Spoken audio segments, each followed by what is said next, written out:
নমস্কাৰ বন্ধু বান্ধৱীসকল, exam fighter study AS চেনেলটোলৈ আপোনালোক সকলোকে স্বাগতম জনাইছোঁ। আমাৰ লক্ষ্য হৈছে সহজ ভাষাত কম সময়ত আৰু আকৰ্ষণীয়ভাৱে পৰীক্ষাৰ বাবে প্ৰয়োজনীয় জ্ঞান আপোনালোকৰ ওচৰলৈ লৈ যোৱা। তেতিয়াহ'লে বলক আমি আমাৰ প্ৰথম কুৱেশ্যনটোলৈ আৰম্ভ কৰোঁ। অসমৰ কোনখন জিলা আন্তঃৰাষ্ট্ৰীয় সীমাৰ সৈতে ভূটানৰ সীমাত ভাগ কৰে? আমাৰ অপশ্যনত থকা শোণিতপুৰ, বাক্সা, মৰিগাঁও আৰু গোলাঘাট। শুদ্ধ উত্তৰটো হৈছে বাক্সা। আমাৰ দ্বিতীয় প্ৰশ্নটো হ'ল, অসমৰ কোনখন জিলা বাংলাদেশৰ সৈতে আন্তঃৰাষ্ট্ৰীয় সীমা ভাগ কৰে? অপশ্যন কৰিমগঞ্জ, যোৰহাট, ডিব্ৰুগড় আৰু ধেমাজি। উত্তৰটো হ'ল কৰিমগঞ্জ।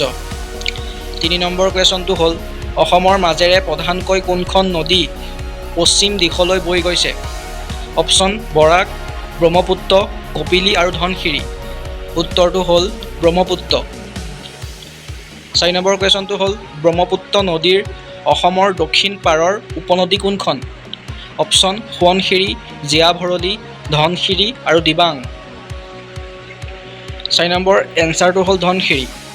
অসমৰ কোনখন নদী ব্ৰহ্মপুত্ৰ উত্তৰ পাৰৰ অন্যতম বৃহৎ উপনদী? অপশ্যন কপিলী, কুলশী, সোৱণশিৰি, ধনশিৰি। উত্তৰটো হ'ব সোৱণশিৰি। আমাৰ 6 নম্বৰ কুৱেশ্যনটো হ'ল, অসমৰ সৰ্ববৃহৎ নদীদ্বীপ কোনটো?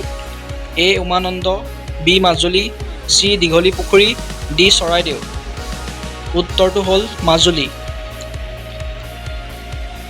7 নম্বৰ কুৱেশ্যনটো হ'ল, অসমৰ কোনখন পাহাৰীয়া জিলা সম্পূৰ্ণৰূপে পাহাৰীয়া ভূ-প্ৰকৃতিৰ বাবে বিশেষভাৱে পৰিচিত? অপশ্যন কাৰ্বি আংলং, নগাঁও, বৰপেটা, বঙাইগাঁও। উত্তৰটো হ'ল কাৰ্বি আংলং। 8 নম্বৰ কুৱেশ্যনটো হ'ল, অসমৰ সৰ্বোচ্চ শৃংগ হিচাপে কোনটো নাম উল্লেখ কৰা হয়?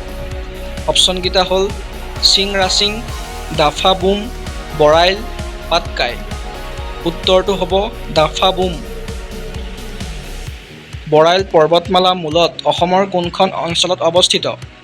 অপশ্যনকেইটা হ'ল অসম, মধ্য অসম, দক্ষিণ অসম, পশ্চিম অসম। উত্তৰটো হ'ল দক্ষিণ অসম। আমাৰ 10 নম্বৰ কুৱেশ্যনটো হ'ল, অসমৰ কোনখন নদী উপত্যকা বৰাক উপত্যকা নামেৰে জনাজাত? ব্ৰহ্মপুত্ৰ, বৰাক, মানাহ, কপিলী। উত্তৰটো হ'ল বৰাক। 11 নম্বৰ কুৱেশ্যনটো হ'ল, বৰাক উপত্যকা প্ৰধান 3খন জিলা কোনকেইখন?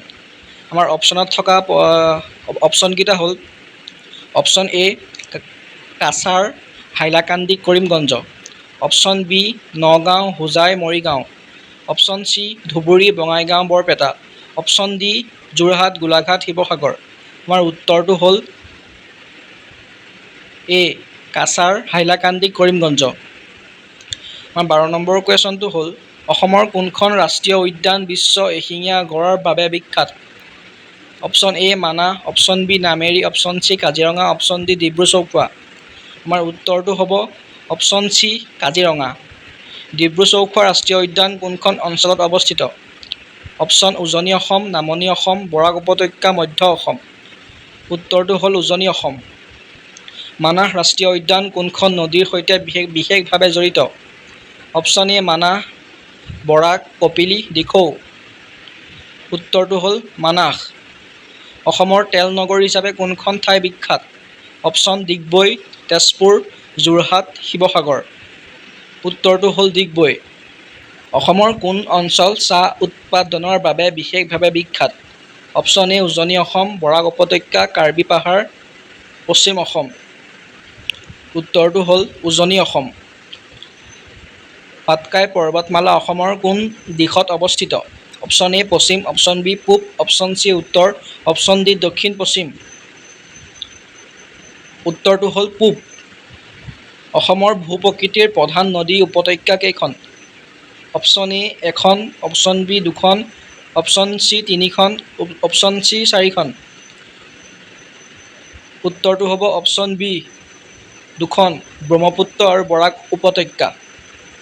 অসমৰ কোনখন ঠাই উষ্ণ প্ৰস্ৰৱণৰ বাবে বিখ্যাত?